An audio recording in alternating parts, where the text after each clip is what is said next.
ಎಂದು ಆನಂದ ನನ್ನೇಸು ನೀಡುವ ಲೋಕದ ಜ್ಯೋತಿಯು ಈ ನಾಮರ ನಿನ್ನೆದೆಗೆ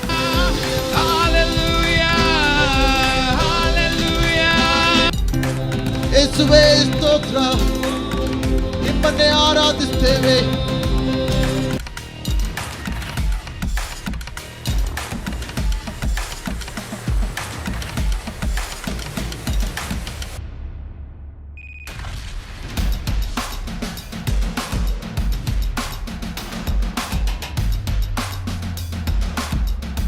ಕಳೆದ ವಾರಗಳಿಂದ ಒಂದು ಸಂದೇಶಗಳ ಸರಣಿಯನ್ನ ನೋಡ್ಕೊಂಡು ಬರ್ತಾ ಇದ್ದೇವೆ.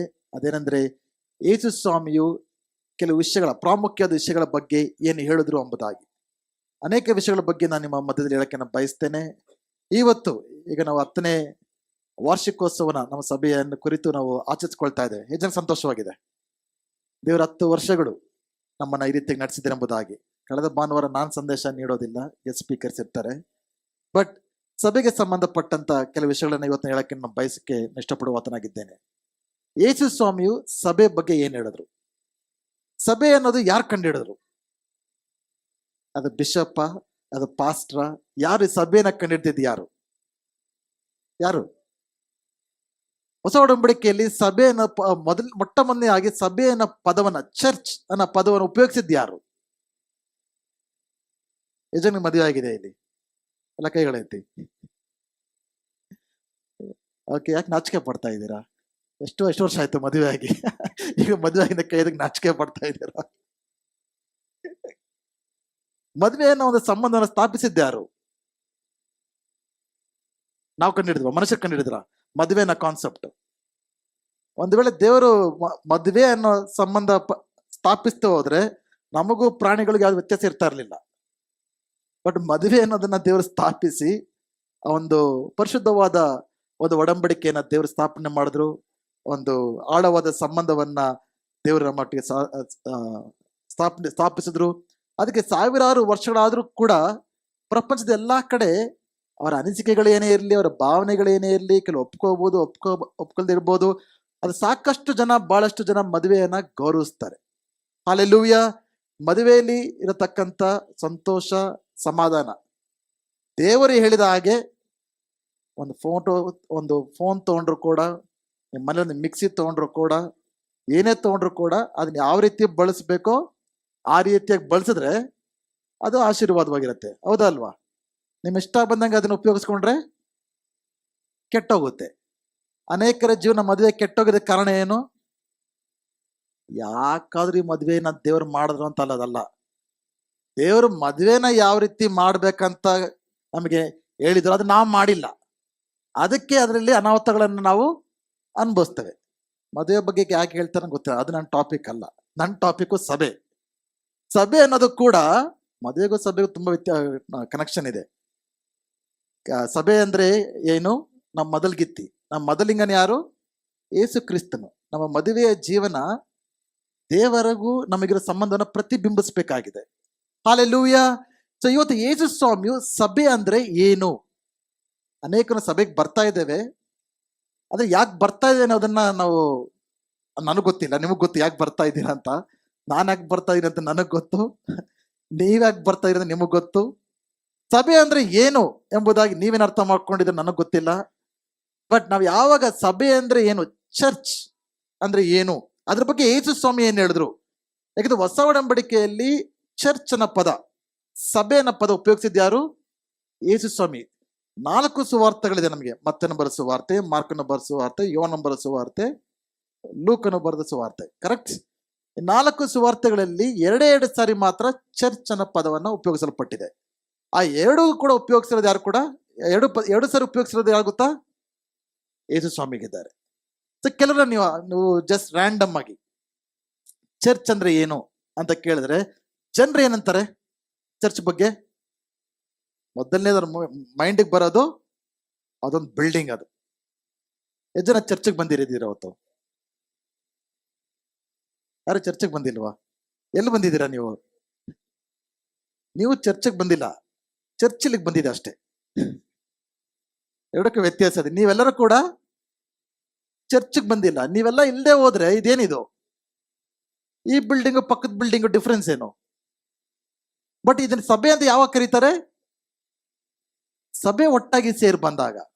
ಹಾಲೆಲೂಯಾ. ಸೊ ಅನೇಕರು ಅನ್ಕೊಳ್ತಾರೆ ಚರ್ಚ್ ಅಂದ್ರೆ ದೊಡ್ಡ ದೊಡ್ಡ ಬಿಲ್ಡಿಂಗು, ಒಂದು ಶಿಲುಬೆ ಇರಬೇಕು, ಒಂದು ಸ್ಟ್ಯಾಚ್ಯೂ ಇರಬೇಕು. ಅನೇಕರಿಗೆ ಶಾಕ್ ಆಗುತ್ತೆ ಚರ್ಚಿಗೆ ಬಂದ್ಮೇಲೆ, ಎಲ್ಲಿ ನಿಮ್ಮ ಚರ್ಚಲ್ಲಿ ಏನು ಇಟ್ಟಿಲ್ವಲ್ಲ, ಏನೋ ಕಾಣಿಸ್ತಾ ಇಲ್ವಲ್ಲ, ಒಂದು ವಾಕ್ಯ ಕೂಡ ಇಲ್ಲ ಬಿಡಿ, ಏನಿಲ್ವಲ್ಲ ಯಾಕೆ ಅಂತ ಶಾಕ್ ಆಗ್ತಾರೆ. ಓಕೆ, ಬಟ್ ಯೇಸು ಸ್ವಾಮಿ ಪ್ರಕಾರ church is not a building, ಕಟ್ಟಡ ಅಲ್ಲ, ಇದು ನಮ್ಮ ಜೀವಿತಗಳು ಇಸ್ ಇಂಪಾರ್ಟೆಂಟ್. ನಾವು ಸಭೆ ಆಗಿ ಇಲ್ಲಿ ಸೇರಿ ಬರ್ತಾ ಇದ್ದೇವೆ. ಎರಡನೇದು ಜನರು ಅನ್ಕೊಳ್ತಾರೆ ಸಭೆ ಅಂದ್ರೆ ಚರ್ಚ್ ಅಂದ್ರೆ ಅದೊಂದು ಡಿನಾಮಿನೇಷನ್. ಚರ್ಚಿಗೆ ಬಂದಾಗ ಕೇಳ್ತಾರೆ ಇದು ಯಾವ ಡಿನಾಮಿನೇಷನ್ ಅಂತ ಕೇಳ್ತಾರೆ. ನನಗೆ ತುಂಬಾ ಕನ್ಫ್ಯೂಸಿಂಗ್ ಕ್ವಶನ್, ಏನ್ ಹೇಳ್ಬೇಕಂತ ಗೊತ್ತಾಗಲ್ಲ. ಪೆಂಟಕೋಸ್ ಅಂದ್ರೆ ಇವ್ರು ಪೆಂಟಕೋಸ್ ಅಂದ್ರೆ ಇವ್ರು ಚಪ್ಪಳೆ ತಟ್ಟಿ ಕಿರ್ಚಾಡೋಂಥ ಜನರು ಇವರು. ಇವ್ಯಾಂಜಲಿಕಲ್ಲು ಅಂದ್ರೆ ಇವ್ರು ತುಂಬಾ ಸೈಲೆಂಟ್ ಆಗಿರ್ತಾರೆ. ಬ್ರದರ್ ಅಂದ್ರೆ ಬಾಯ ತೆಗಿಯಲ್ಲ ಇವರು. ಪ್ರತಿಯೊಂದು ಡಿನಾಮಿನೇಷನ್ ಅಲ್ಲೂ ಒಂದೊಂದು ಇದೆ. ನನಗೆ ಯಾವ ನನಗೆ ತಲೆ ಕೆರ್ಕೋಬೇಕಾದ್ರೆ ಯಾವ ಡಿನಾಮಿನೇಷನ್ ಅಂತ ಹೇಳಿ, ನಾನು ಏನೋ ಹೇಳಿದ್ರೆ ಅವ್ರು ಏನೋ ಅನ್ಕೊಂಡ್ಬಿಡ್ತಾರೆ. ನಾನು ಕ್ರಿಶ್ಚಿಯನ್ ಅಂತ ಹೇಳಕ್ ಬಯಸ್ತೇನೆ, ನಾನು ಬೈಬಲ್ ನಂಬ್ತೀನಿ ಅಷ್ಟೇ ಗೊತ್ತು ನನಗೆ. ಈ ಡಿನಾಮಿನೇಷನ್ಗಳು ಯಾರು ಮಾಡ್ಕೊಂಡು ನನಗೆ ಗೊತ್ತಿಲ್ಲ, ಹೋಗಿ ಅವ್ರನ್ನ ಕೇಳಿ. ನನಗೆ ಡಿನಾಮಿನೇಷನ್ ಮೇಲೆ ನಂಬಿಕೆ ಇಲ್ಲ. ನಾವೆಲ್ಲ ಕೂಡ ನಮ್ಮ ಸಭೆಯ ದರ್ಶನವೇನು? ಕ್ರಿಸ್ತ ಕೇಂದ್ರಿತ, ಸತ್ಯವೇದ ಆಧಾರಿತ ಹಾಗೂ ಪವಿತ್ರಾತ್ಮ ಭರಿತ ಸಭೆ ಆಗಿದ್ದೇವೆ. ಆಮೇಲೆ ಮೂರನೇ ಸಭೆ ಅಂದ್ರೆ ಜನರು ಏನ್ ಅನ್ಕೊಳ್ತಾರೆ, ಇಟ್ಸ್ ಅನ್ ಆರ್ಗನೈಸೇಷನ್. ನಮ್ಮ ಕಂಪನಿ ತರ ಇದೊಂದು ಕಂಪನಿ ಅನ್ಕೊಳ್ತಾರೆ. ಅದು US ಇಂದ ಬಂದತಕ್ಕಂತ ಒಂದು ಫಿಲಾಸಫಿ, ಅದು ಕಲ್ಚರ್. ಅದು ಪಾಸ್ಟರ್ ಕೂಡ CEO ತರ ಕಂಪನಿಯಲ್ಲಿ ಕೂತ್ಕೊಂಡು ಕೆಲಸ ಮಾಡೋ ರೀತಿ ಬಿಸ್ನೆಸ್ ತರ ಚರ್ಚ್ ನಡೆಸ್ತಾರೆ. ಅದು ಚರ್ಚ್ ಅಂದ್ರೆ ಒಂದು ಕಂಪನಿ ತರ, ಆರ್ಗನೈಸೇಷನ್ ತರ ಆಗ್ಬಿಟ್ಟಿದೆ. ಆರ್ಗನೈಸೇಷನ್ ಸಂಬಂಧಪಟ್ಟಂತ ಕೆಲವು ಕಾರ್ಯಗಳು ನಡೀತವೆ. ಅಡ್ಮಿನಿಸ್ಟ್ರೇಷನ್ ಇದೆ, ಅಕೌಂಟ್ಸ್ ಇದೆ, ಲೀಡರ್ಶಿಪ್ ಇದೆ, ಎಲ್ಲ ಇದೆ. But church is not an organization, it's more an organism. ಅದು ಜೀವವುಳ್ಳ ಕ್ರಿಸ್ತನ ದೇಹವಾಗಿದೆ. ಇನ್ನೊಂದು ಚರ್ಚ್ ಅಂದ್ರೆ ಒಂಥರ ಸೋಷಿಯಲ್ ಕ್ಲಬ್ ಅನ್ಕೊಳ್ತಾರೆ. ಇಲ್ಲ, ಜನರು ಬಂದು ಸಂತೋಷವಾಗಿ ಮಾತಾಡ್ಸ್ಕೊಂಡು, ಆಟ ಆಡ್ಕೊಂಡು, ನಗಾಡ್ಕೊಂಡು ಹೋಗೋದಕ್ಕೆ ಒಂಥರ ಕ್ಲಬ್ ತರ ಜನರು ನೋಡ್ತಾರೆ. It's not A club. ಕೆಲವರು ಅನ್ಕೊಳ್ತಾರೆ ಚರ್ಚ್ ಅಂದ್ರೆ ಭಾನುವಾರ ನಡೆಯತಕ್ಕಂಥ ಆರಾಧನೆ ಅಂತ ಕೆಲವರು ಅನ್ಕೊಳ್ತೀರ. ನಿಜನಾ ಅದು? ಚರ್ಚ್ ಅಂದ್ರೆ ಬರೀ ಭಾನುವಾರ 2 ಗಂಟೆ ನಡೆಯೋ ಒಂದು ಕಾರ್ಯಕ್ರಮ ಅಷ್ಟೇನಾ ಅದು? ಕೆಲವರಿಗೆ ಅದು ಬರೋಕ್ಕೂ ಕಷ್ಟ. ಸಭೆ ಅಂದ್ರೆ ಏನಂತದ್ದೇನು ಅರ್ಥ ಮಾಡ್ಕೊಳ್ಳಿ. ಒಂದು ದೊಡ್ಡ ಲೆಟರ್ ಒಬ್ರು ಬರ್ದಿರೋದು, ಓದಕ್ಕೆ ಟೈಮ್ ಇದೆಯಲ್ಲೋ ಗೊತ್ತಿಲ್ಲ ನನಗೆ. ಯಾರೋ ಒಬ್ರು ಪಾಸ್ಟ್ಗೆ ಒಂದು ಲೆಟರ್ ಬರೆದ್ರು. ಪಾಸ್ಟ್, ನೀವು ಸಭೆಗೆ ಬರೋದ್ ಬಗ್ಗೆ ತುಂಬಾ ನೀವು ಮಾತಾಡ್ತೀರಾ, ನೀವು ತುಂಬಾ ಒತ್ತಡ ಕೊಡ್ತೀರಾ, ಸಭೆಗೆ ಬೇಗ ಬನ್ನಿ ಅಂತೀರಾ, ಸಭೆಗೆ ರೆಗ್ಯುಲರ್ ಆಗಿ ಬರ್ರಿ ಅಂತ ಹೇಳ್ತೀರಾ ಅಂತ ಇವರೊಬ್ರು ಯಾರೋ ತಲೆ ಕೆಟ್ಟೊಬ್ರು ಲೆಟರ್ ಬರೆದ್ರು. ತಲೆ ಕೆಟ್ಟಲ್ಲಿ ಬೇಜಾರಾಗಿ ಒಂದು ಲೆಟರ್ ಬರೆದ್ರು. ಓಕೆ, ಏನಂತ ಬರೆದ್ರೆ, dear pastor, new year letter ಇದು. ನೀವು ತುಂಬಾ ಸಭೆ ಬಗ್ಗೆ ತುಂಬಾ ಮಾತಾಡ್ತೀರಾ, ಬಟ್ ಆಗಿಂದಾಗ ಸಭೆ ತಪ್ಪಿಸ್ಕೊಳ್ಳೋಕ್ಕೆ I think we should have our right. ನಮಗೂ ಸ್ವಲ್ಪ ರೈಟ್ಸ್ ಕೊಡಿ ನೀವು, ಅವಾಗ ಸಭೆಗಳನ್ನ ಲೀವ್ ಹಾಕೋದಿಕ್ಕೆ. ಅಂದ್ರೆ ಇಷ್ಟು ಲೀವ್ಗಳು ಕೊಡಿ ನನಗೆ ಅಂದೆ. ಕ್ರಿಸ್ಮಸ್ ಹಾಲಿಡೇ ಬಂದಾಗ ಒಂದು ಭಾನುವಾರ ರಜಾ ಬೇಕು ನನಗೆ. ಮುಂಚೆ ಆದ್ರೆ ಆಗ್ಲಿ, ಆಮೇಲೆ ಅದು ಒಂದು ದಿನ ಬೇಕು. ಇಂಡಿಪೆಂಡೆನ್ಸ್ ಡೇ, ನ್ಯಾಷನಲ್ ಹಾಲಿಡೇ ಬಂದ್ರೆ ಅದಕ್ಕೊಂದಿನ ರಜಾ ಬೇಕು. ಸ್ಕೂಲ್ ಓಪನ್ ಆಗ್ತಾ ಇರುತ್ತಲ್ಲ, ಆ ಸಂಡೇ ಲಾಸ್ಟ್ ಭಾನುವಾರ, ಸ್ಕೂಲ್ ಓಪನ್ ಅಂದ್ರೆ ಎಲ್ಲೂ ಹೋಗಕ್ಕಾಗಲ್ಲ, ಅದಕ್ಕೊಂದು ಸಂಡೇ ಬೇಕು ಹಾಲಿಡೇ. ಈಸ್ಟರ್ಗೆ ಎಲ್ಲಾದ್ರೂ ಆಚೆ ಹೋಗ್ಬೇಕು, ಅದಕ್ಕೊಂದಿನ ರಜಾ ಬೇಕು. ಮದರ್ಸ್ ಡೇ ಅಮ್ಮನ ಜೊತೆ ಸಮಯ ಕಳಿಬೇಕು, ಅದಕ್ಕೊಂದಿನ ರಜಾ ಬೇಕು. ಫಾದರ್ಸ್ ಡೇ ಅಪ್ಪನ ಜೊತೆ ಸಮಯ ಕಳಿಬೇಕು, ಅದಕ್ಕೊಂದಿನ ಬೇಕು. ಸ್ಕೂಲ್ ಕ್ಲೋಸಿಂಗ್ ಡೇ ತುಂಬಾ ಸ್ಟ್ರೆಸ್ ಆಗ್ಬಿಟ್ಟಿದೆ. ಎಕ್ಸಾಮ್ ಎಲ್ಲ ಆದ್ಮೇಲೆ ಸ್ಟ್ರೆಸ್ ತುಂಬಾ, ಮಕ್ಕಳಿಗಿಂತ ತಂದೆ ತಾಯಿಗಳಿಗೆ ಫುಲ್ ಸ್ಟ್ರೆಸ್. ಓಕೆ, ಮಕ್ಕಳು ಆರಾಮಾಗಿ ಬರ್ಕೊಂಡ್ ಬರ್ತಾರೆ ಎಕ್ಸಾಮ್. ತಲೆ ಚಿಂತೆ ಇಲ್ಲ ಯಾರಿಗೆ? ತಂದೆ ತಾಯಂದಿರಿಗೆ, ಸ್ಪೆಷಲಿ ತಾಯಂದಿರಿಗೆ. ಸ್ಕೂಲ್ ಕ್ಲೋಸ್ ಆಗಿ ಒಂದಿನ ನಾವು ಆಚೆ ಹೋಗ್ಬೇಕು. ಓಕೆ, ಫ್ಯಾಮಿಲಿ ರಿಯೂನಿಯನ್, ನಂದು ನನ್ನ ಹೆಂಡತಿ ಇಬ್ರು ಕುಟುಂಬದ ರಿಯೂನಿಯನ್ಸ್ 3 ಭಾನುವಾರ ಆದ್ರೆ ರಜಾ ಬೇಕು. ಕೆಲವೊಮ್ಮೆ ಶನಿವಾರ ಲೇಟಾಗಿ ಮಲ್ಗ್ಬಿಡ್ತೀವಿ, IPL ನೋಡ್ಕೊಂಡು, ವರ್ಲ್ಡ್ ಕಪ್ ನೋಡ್ಕೊಂಡು, ಏನೋ ನೋಡ್ಕೊಂಡು ಲೇಟಾಗಿ ಮಲ್ಗ್ಬಿಡ್ತೀವಿ, ಬರೋಕ್ಕಾಗಲ್ಲ. ಅದಕ್ಕೊಂದು ಅಟ್ಲೀಸ್ಟ್ 4 ಸಂಡೇ ನಮ್ಗೆ ಬರೋಕ್ಕಾಗಲ್ಲ. ಮನೇಲಿರೋದು ಸತ್ತರೆ ಕುಟುಂಬದವರು, ಫ್ರೆಂಡ್ಸು, ನಂಟರು, ಯಾರೊಬ್ರು ಸಾಯ್ತಾನೆ ಇರ್ತಾರೆ ಗೊತ್ತಿರೋರು ಅಲ್ವಾ ವರ್ಷದಲ್ಲಿ. ಅಟ್ಲೀಸ್ಟ್ 4 ಭಾನುವಾರ ಅದಕ್ಕೊಂದು ರಜಾ ಬೇಕು. ಆನಿವರ್ಸರಿ, ಮದುವೆ ಆನಿವರ್ಸರಿ, ಗಂಡ ಹೆಂಡತಿ ಒಟ್ಟಿಗೆ ಹೋಗ್ಬೇಕು ತಾನೆ, ಅದೊಂಥರ ಸೆಕೆಂಡ್ ಹನಿಮೂನು, ಥರ್ಡ್ ಹನಿಮೂನು, ಅದಕ್ಕೊಂದಿನ ರಜಾ ಬೇಕು. ರೋಗ ಬರುತ್ತೆ, ವರ್ಷ ಆದ್ಮೇಲೆ ಎಲ್ಲರಿಗೂ ರೋಗ ಬಂದೇ ಬರುತ್ತಾನೆ, ಅಟ್ಲೀಸ್ಟ್ ಅದಕ್ಕೊಂದು 5 ಭಾನುವಾರ ರಜಾ ಬೇಕು. ಬಿಸ್ನೆಸ್ ಟ್ರಿಪ್ಸ್, ಕೆಲಸಗಳು ಹೋಗ್ಲೇಬೇಕು, ಎಕ್ಸ್ಕ್ಯೂಸ್ ತೊಗೊಳಕ್ಕಾಗಲ್ಲ, ನಮ್ಮ ಬಾಸ್ ಒಪ್ಕೊಳ್ಳಲ್ಲ, ಅದಕ್ಕೊಂದು ದಿನ ಬೇಕು, 4 ದಿನ ಬೇಕು. ಮತ್ತೆ ರಜಾ ಬೇಕಲ್ಲ ಆಗಿಂದಾಗ, ಅದಕ್ಕೊಂದು 4 ದಿನ. ಮಕ್ಕಳು ಸ್ಪೋರ್ಟ್ಸ್ ಡೇ, ಅದಕ್ಕೊಂದು 5 ದಿನ. ಬ್ಯಾಡ್ ವೆದರ್, ತುಂಬಾ ಚಳಿ, ತುಂಬಾ ಸೆಕೆ, ಅದಕ್ಕೊಂದು 4 ದಿನ. ಅನ್ಎಕ್ಸ್ಪೆಕ್ಟೆಡ್ ಗೆಸ್ಟ್, ಹೇಳ್ದೆ ಕೇಳ್ದೆ ಬಂದ್ಬಿಡ್ತಾರೆ ಕೆಲವರು, ಅವ್ರಿಗೊಂದು 5 ಭಾನುವಾರ ಅವರಿಗೆ. Special on TV cricket, football, F1 ಏನೇನೋ ಇರುತ್ತಲ್ಲ, ಅದಕ್ಕೊಂದು 3 ಬ್ಯಾನರ್. ಇದೆಲ್ಲ ಬಿಟ್ರೆ 2 ಬ್ಯಾನರ್ ಮಿಕ್ಕುತ್ತೆ ನಂಗೆ ವರ್ಷದಲ್ಲಿ. ಸೊ ಫೆಬ್ರವರಿ 4ನೇ ಭಾನುವಾರ, ಆಗಸ್ಟ್ನಲ್ಲಿ 3ನೇ ಭಾನುವಾರ ನಾನು ನೋಡ್ಬೋದು. Sincerely yours, your faithful member.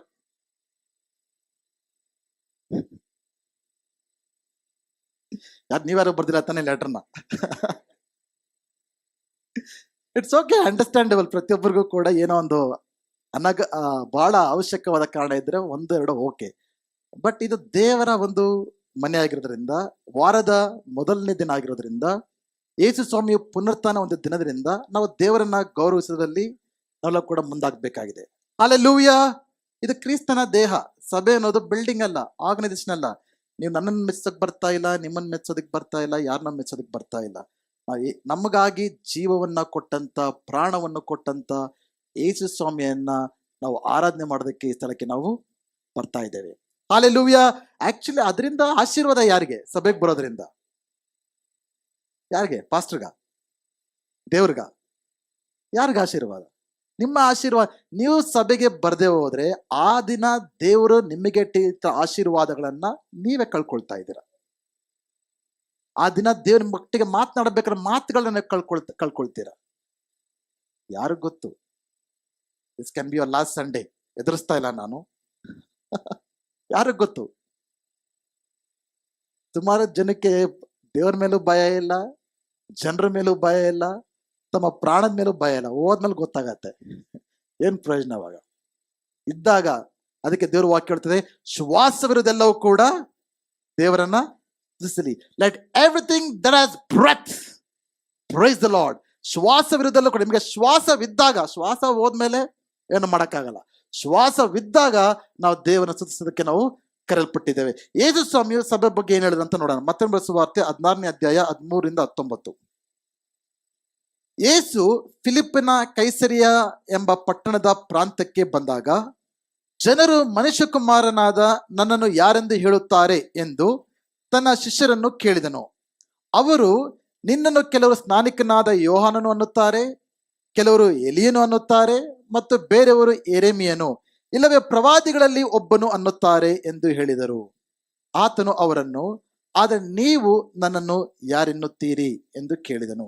ಆಗ ಸೀಮೋನ ಪೇತ್ರನು, ನೀನು ಜೀವವುಳ್ಳ ದೇವರ ಕುಮಾರನಾದ ಕ್ರಿಸ್ತನು ಎಂದು ಉತ್ತರ ಕೊಟ್ಟನು. ಅದಕ್ಕೆ ಯೇಸು, ಯೋನನ ಮಗನಾದ ಸೀಮೋನನೇ, ನೀನು ಧನ್ಯನು, ಯಾಕೆಂದರೆ ಇದು ಮನುಷ್ಯನಿಂದ ನಿನಗೆ ಪ್ರಕಟವಾಗಿಲ್ಲ, ಪರಲೋಕದಲ್ಲಿರುವ ನನ್ನ ತಂದೆಯೇ ಇದನ್ನು ನಿನಗೆ ಪ್ರಕಟಪಡಿಸಿರುವನು ಎಂದು ಹೇಳಿದನು. ನಾನು ಇದನ್ನು ಸಹ ನಿನಗೆ ಹೇಳುತ್ತೇನೆ, ನೀನು ಪೇತ್ರನು, ಈ ಬಂಡೆಯ ಮೇಲೆ ನಾನು ನನ್ನ ಸಭೆಯನ್ನು ಕಟ್ಟುವೆನು, ಪಾತಾಳದ ಶಕ್ತಿಗಳು ಅದನ್ನು ಸೋಲಿಸಲಾರವು. ಪರಲೋಕದ ರಾಜ್ಯದ ಬೀಗದ ಕೈಗಳು ನಿನಗೆ ಕೊಡುವೆನು. ಭೂಲೋಕದಲ್ಲಿ ನೀನು ಯಾವುದನ್ನು ಕಟ್ಟುತ್ತೀಯೋ ಅದು ಪರಲೋಕದಲ್ಲಿಯೂ ಕಟ್ಟಲ್ಪಟ್ಟಿರುವುದು, ಮತ್ತು ಭೂಲೋಕದಲ್ಲಿ ನೀನು ಯಾವುದನ್ನು ಬಿಚ್ಚುತ್ತೀಯೋ ಅದು ಪರಲೋಕದಲ್ಲಿಯೂ ಬಿಚ್ಚಲ್ಪಟ್ಟಿರುವುದು ಅಂದನು. ಹಲ್ಲೆಲೂಯಾ.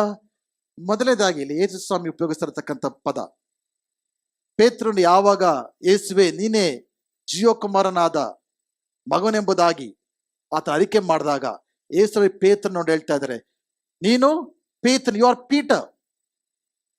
ಗ್ರೀಕಿನ ಪದ ಪೆಟ್ರೋಸ್ ಅಂದ್ರೆ ಕಲ್ಲು. ಪೀಟರ್ ಅಂದ್ರೆ ಅರ್ಥ ಏನು?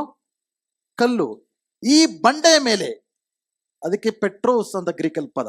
ಈ ಬಂಡೆ, ಪೇತ್ರನ್ ಯಾರು? ಕಲ್ಲು. ಬಟ್ ನಾನು ಈ ಬಂಡೆ ಮೇಲೆ ಅಂದ್ರೆ ತನ್ನ ಮೇಲೆ, ಈ ಪ್ರಕಟಣೆ ಮೇಲೆ, ಪೇತ್ರನ ಹೇಳ್ದಲ್ಲ ಈ ಪ್ರಕಟಣೆ, ನೀನು ಜೀವಕುಮಾರನಾದ ಮಗನು, ಯೇಸು ಕ್ರಿಸ್ತನು ಜೀವಕುಮಾರನಾದ ಮಗನು. ಆ ಒಂದು ಪ್ರಕಟಣೆಯ ಮೇಲೆ, ಯೇಸು ಕ್ರಿಸ್ತನ ಮೇಲೆ, ಬಂಡೆ ಅಂದ್ರೆ ಯಾರು? ಯೇಸು ಕ್ರಿಸ್ತನೇ. ಆ ಬಂಡೆ ಮೇಲೆ ನಾನು ನನ್ನ ಸಭೆಯನ್ನ ಕಟ್ಟುತ್ತೇನೆ ಎಂಬುದಾಗಿ ಯೇಸು ಸ್ವಾಮಿ ಹೇಳ್ತಾ ಇದ್ದಾರೆ. ಹಲ್ಲೆಲೂಯಾ. ಸಭೆ ಅಂದಾಗ ಯೇಸು ಸ್ವಾಮಿ ಯಾವ ಅರ್ಥದಲ್ಲಿ ಹೇಳಿದ್ರು?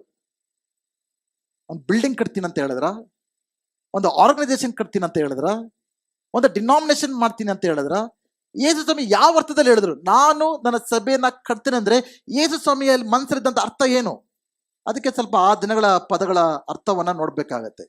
ಗ್ರೀಕಲ್ಲಿ ಆ ಪದ ಎಕ್ಲೀಸಿಯಾ ಎಂಬುದಾಗಿ. ಏನದು? ಎಕ್ಲೀಸಿಯಾ. ಎಕ್ ಅಂದ್ರೆ ಔಟ್, ಅದಕ್ಕೆ ಎಕ್ಸಿಟ್ ಅಂತೇವೆ, ಔಟ್ ಆಫ್. ಎಕ್ಲೀಸಿಯಾ. ಕಾಲಿಯೋ ಅಂದ್ರೆ ಕರೆಯಲ್ಪಟ್ಟಂತ. ಅಂದ್ರೆ ಆ ದಿನಗಳಲ್ಲಿ ಗ್ರೀಕ್ ದೇಶಗಳಲ್ಲಿ, ರೋಮಾ ಪಟ್ಟಣಗಳಲ್ಲಿ ಜನರು ಆ ಪಟ್ಟಣವನ್ನ ಪ್ರತಿನಿಧಿಸತಕ್ಕಂಥ ಜನರು ಬರ್ತಾ ಇದ್ರು, ಒಂದು ಸಭೆಯಾಗಿ ಬರ್ತಾ ಇದ್ರು. ಆ ಪಟ್ಟಣಕ್ಕೆ ಸಂಬಂಧಪಟ್ಟಂತ ತೀರ್ಮಾನ ತೆಗೆದುಕೊಳ್ಳೋಕೋಸ್ಕರ, ಪಾಲಿಸೀಸ್ ನ ಮಾಡೋದಕ್ಕೋಸ್ಕರ, ಡಿಸಿಷನ್ಸ್ ತೆಗೆದುಕೊಳ್ಳೋಕೋಸ್ಕರ ಮೇ ಬಿ ಇದನ್ನ ಪಂಚಾಯತಿ ರೀತಿ ನಾವು ಊಹಿಸ್ಕೊಳ್ಬಹುದು.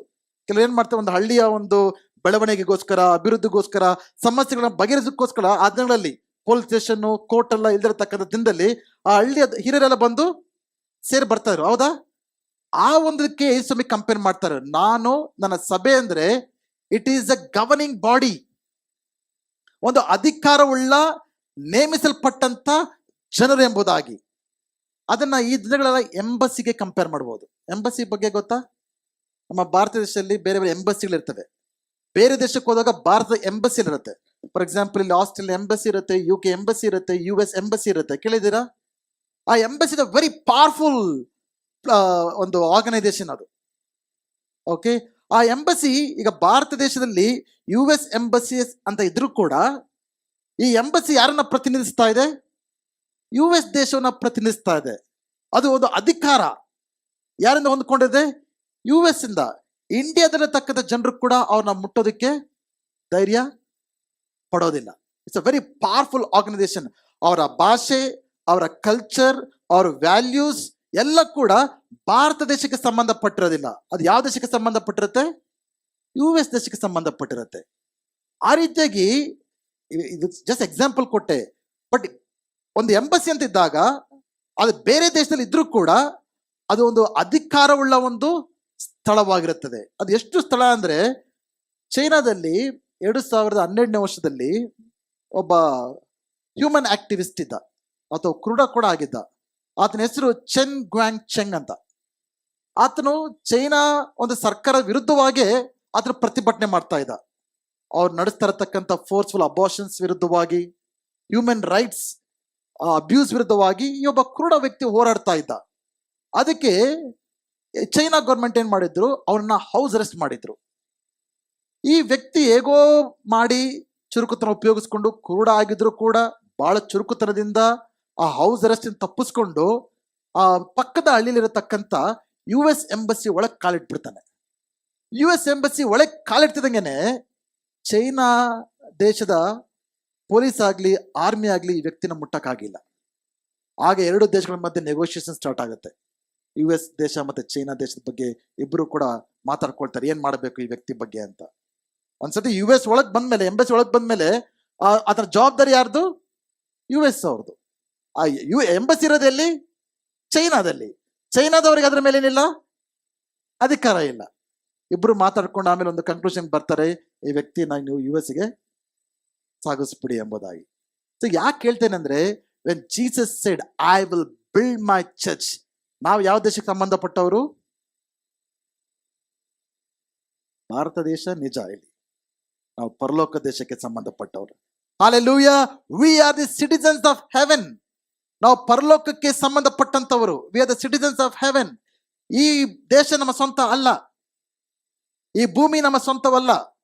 ಬಟ್ ಇಲ್ಲಿ ಸಭೆ ಅಂದ್ರೆ ಒಂದು ಎಂಬಸಿಯಾಗಿ ದೇವರು ನಮ್ಮನ್ನ ಇಟ್ಟಿದ್ದಾರೆ. Hallelujah. ಅದಕ್ಕೆ ಯೇಸು ಹೇಳ್ತದೆ, gates of hell, you are my church. ನಾವು ದೇವರ ಜನರಾಗಿದ್ದೇವೆ. ಸಭೆ ಅನ್ನೋದು ದೇವರ ಜನರಾಗಿದ್ದೇವೆ. It's not a building, but it's not a common people. It's a people of authority, people of power. ಶಕ್ತಿ, ಅಧಿಕಾರವನ್ನು ಹೊಂದಿಕೊಂಡಿರ್ತಕ್ಕಂಥ ಜನರಾಗಿದ್ದೇವೆ. ಆ ರೀತಿ ನಾವು ನೋಡ್ಕೊಳ್ತಾ ಇದ್ದೇವಾ? ಅನೇಕ ಸಭೆ ಅಂದ್ರೆ ಏನೋ ಭಾನುವಾರ ಆರಾಧನೆಗೆ ಬರ್ತಾ ಅನ್ಕೊಳ್ತಿದ್ದೇವೆ ಹೊತ್ತು. But are you understanding that we are an embassy of the kingdom of heaven? ನಾವು ಪರಲೋಕ ದೇಶದ ಎಂಬಸಿ ಆಗಿದೆ. ಚರ್ಚ್ ಅಂದ್ರೆ ಏನು? It's an embassy. ನಾವು ಅಧಿಕಾರನ ಹೊಂದ್ಕೊಂಡಿದ್ದೇವೆ, ಶಕ್ತಿಯನ್ನು ಹೊಂದ್ಕೊಂಡಿದ್ದೇವೆ ಟು ಇಂಪ್ಯಾಕ್ಟ್ ದ ಪೀಪಲ್. ನಾವು ಇಲ್ಲಿ ಬಂದು ಸೇರಿ ಪ್ರಾರ್ಥನೆ ಮಾಡಿದಾಗ, ಇಲ್ಲಿ ಬಂದು ಸೇರಿ ದೇವರ ಆರಾಧನೆ ಮಾಡುವಾಗ, ಉತ್ತರ ಬೆಂಗಳೂರು ದೇಶದ ಪ್ರಾಂತ್ಯದಲ್ಲಿರತಕ್ಕಂಥ ಎಲ್ಲ ಸೈತರನ ಶಕ್ತಿಗಳು, ದುರಾತ್ಮ ಶಕ್ತಿಗಳು ಅವು ಹೋಗ್ಬೇಕಾಗಿದೆ, ಸೋತು ಹೋಗ್ಬೇಕಾಗಿದೆ. ಹಾಲೆಲೂಯಾ. ಆ ಅಧಿಕಾರವನ್ನ, ಶಕ್ತಿಯನ್ನು ದೇವ್ರು ಕೊಟ್ಟಿದ್ದಾರೆ. ಕೇವಲ ಈ ಸ್ಥಳಕ್ಕೆ ಬಂದು ನಾವು ಹಾಡಾಡುವಂಥದ್ದು, ದೇವರ ವಾಕ್ಯ ಕೇಳೋದಕ್ಕೆ ಮಾತ್ರ ದೇವ್ರು ಕರೆದಿಲ್ಲ. ಸ್ವಾಮಿ ನನ್ನ ಸಭೆನ ಕಟ್ತೀನಿ ಅಂದ್ರೆ ಒಂದು ಸಭೆ ಆಗಿ ರೀತಿ ಮಾಡಿ ವರ್ಷಿಪ್ ಲೀಡರ್ಸ್ ನ ಪಾಸ್ಟರ್ನ ಇಡ್ತೀನಿ ಅಂತ ಸ್ವಾಮಿ ಹೇಳಿಲ್ಲ. ಇವರ ಪವರ್ಫುಲ್ ಎಂಬಸಿ. ಅದೆಲ್ಲ ಇರ್ಬಾರ್ದು ಅಂತ ಹೇಳ್ತಾ ಇಲ್ಲ. But we are an embassy of the kingdom of Heaven. ದೇವರ ಶಕ್ತಿ ಹಾಗೂ ದೇವರ ಅಧಿಕಾರವನ್ನ ಹೊಂದಿಕೊಂಡಿರ್ತಕ್ಕಂಥ ಜನರಾಗಿದ್ದೇವೆ. ಹಲ್ಲೆಲೂಯ. ಈ ಸಭೆಯನ್ನ ಸೋಲಿಸೋದಕ್ಕೆ ಶಕ್ತಿ ಯಾರಿಗೂ ಕೂಡ ಈ ಲೋಕದಲ್ಲಿ ಇಲ್ಲ. ಪಾತಾಳದ ದ್ವಾರಗಳು ಇದನ್ನ ಜಯಿಸಲಾರವು. ಈ ಸಭೆ ಕೇವಲ 2000 ವರ್ಷಗಳ ಹಿಂದೆ ಸಾಮಾನ್ಯವಾದ ಜನರಿಂದ ಪ್ರಾರಂಭವಾಗಿದ್ದು, ಅನೇಕರು ಮೀನು ಹಿಡಿಯತಕ್ಕಂಥ ಜನರು, ವಿದ್ಯಾಭ್ಯಾಸ ಇಲ್ದಿರತಕ್ಕಂಥ ಜನರು, ಆ 12 ಜನ ಶಿಷ್ಯರಿಂದ ಪ್ರಾರಂಭವಾದಂಥವು. ಇವತ್ತು 2000 ವರ್ಷ ಆದ್ಮೇಲೆ ಇಡೀ ಲೋಕ ಕೂಡ ತುಂಬಿಕೊಂಡು ಹರಡಿಕೊಂಡಿದೆ ಅಂದ್ರೆ that in it self is an evidence. It is not the work of man but the work of god. ಇದು ಮನುಷ್ಯರ ಕಾರ್ಯವಲ್ಲ, ಇದು ದೇವರ ಕಾರ್ಯ ಎಂಬುದಾಗಿ. ಪಾತಾಳದ ದ್ವಾರಗಳು, ಇದು ಒಂದು ಅರ್ಥ ಮಾಡ್ಕೊಳ್ಳಿ. ಸಭೆ ಅಂದ್ರೆ ಏನು? ನಾವು ಒಂದು ಎಂಬಸಿ ಆಗಿದ್ದೇವೆ, ದೇವರ ಜನರಾಗಿದ್ದೇವೆ. ಪಾತಾಳದ ದ್ವಾರಗಳು, it's gates, the gates of hell. ಅಂದ್ರೆ ಇಲ್ಲಿ ಆಕ್ರಮಿಸ್ತಾರದು ಯಾರು? ಡಿಫೆನ್ಸ್ ಮಾಡ್ತಾರದು ಯಾರು? ಅಟ್ಯಾಕ್ ಮಾಡ್ತಾರದು ಯಾರು? ಡಿಫೆಂಡ್ ಮಾಡ್ತಾರದು ಯಾರು? ಗೇಟ್ಸ್ ಯಾವ್ದಾದ್ರು ನಡ್ಕೊಂಡು ಹೋಗಿ ನೋಡಿದೀರಾ? ನಿಮ್ಮ ಮನೆ ಬಾಗಿಲು, ನಿಮ್ಮ ಗೇಟ್ ಯಾವತ್ತಾದ್ರು ನಡ್ಕೊಂಡು ಮುಂದೆ ಹೋಗಿರೋ ನೋಡಿದೀರಾ? ಆದ್ರು ಬಟ್ ಜನರು ಏನ್ ಮಾಡ್ತೀವಿ? ನಾವು ಬದುಕಿರತಕ್ಕಂಥ ಜನರು ಹೋಗ್ತೀವಿ ಬರ್ತೀವಿ. ಸಭೆಯನ್ನ ದೇವರು ಯಾವ್ದಕ್ಕೆ ಹೋಲಿಸಿದ್ದಾರೆ?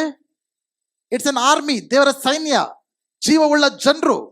ನಾವು ಮುಂದೆ ಹೋಗ್ಬೋದು, ಬಟ್ ಪಾತಾಳದ ದ್ವಾರಗಳು ಅದ ಜಯಿಸಲಾರು. ಅಂದ್ರೆ ದೇ ಆರ್ ಡಿಫೆಂಡಿಂಗ್. ಅನೇಕ ಸರ್ ನಾವು ಎದುರ್ಕೊಳ್ತೇವೆ, ದೇವಗಳಿಗೆ, ಸೈತಾನಿಗೆ, ರೋಗಗಳಿಗೆ, ಕಷ್ಟಗಳಿಗೆ.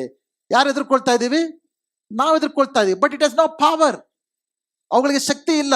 ಯೇಸುಸ್ವಾಮಿ ನಾನು ಏನ್ ಹೇಳ್ತಾ ಇದ್ರೆ, ನಾನು ನನ್ನ ಸಭೆಯನ್ನ ಕಟ್ಟುತ್ತೇನೆ, ಪಾತಾಳದ ದ್ವಾರಗಳು ಅದನ್ನ ಜಯಿಸಲಾರು.